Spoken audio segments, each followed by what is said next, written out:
Well, I've always had a passion for history since I was young, and a lot of my family came to UL, my mom, my dad, my brother.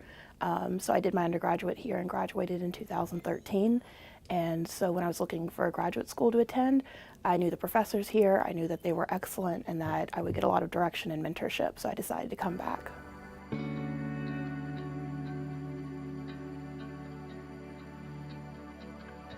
So my paper is about the attack upon vigilantes, which were a extrajudicial vigilante group that operated in this region in 1859, right before the Civil War. And so a lot of what has been written about them is from their perspective about curtailing criminal activity in the area. And so I wanted to show the race and class dimensions of their activities and how that influenced what they were doing. Well, I actually saw an advertisement online for a reenactment for one of their battles and knew the person who was in charge of putting it on, who was a former grad student from UL Lafayette. And so I reached out to him to ask him more information about it, and he directed me to a book written by one of the vigilantes in 1861. And so from there, that made up a large basis of my research. So the library collections had letters from local people who talked about the vigilantes and their activities.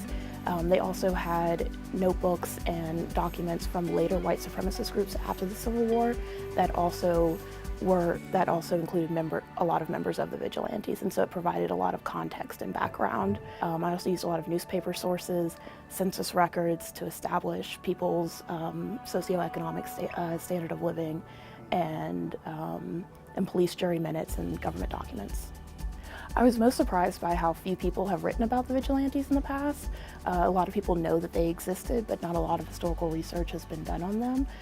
They're usually kind of just a footnote in local history, and I believe they're important to the context of vigilante groups that were operating in this time around the country, as well as their connection to later white supremacist groups from after the Civil War. It's hard to ascribe meaning from the past into the present because there's different contexts.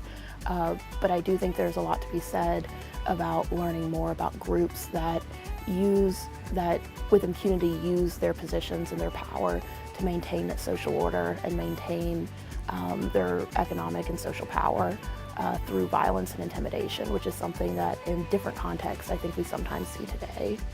And so I think it's important to understand how these groups operated and what that can tell us about power maintaining itself and using that position to hold other people back.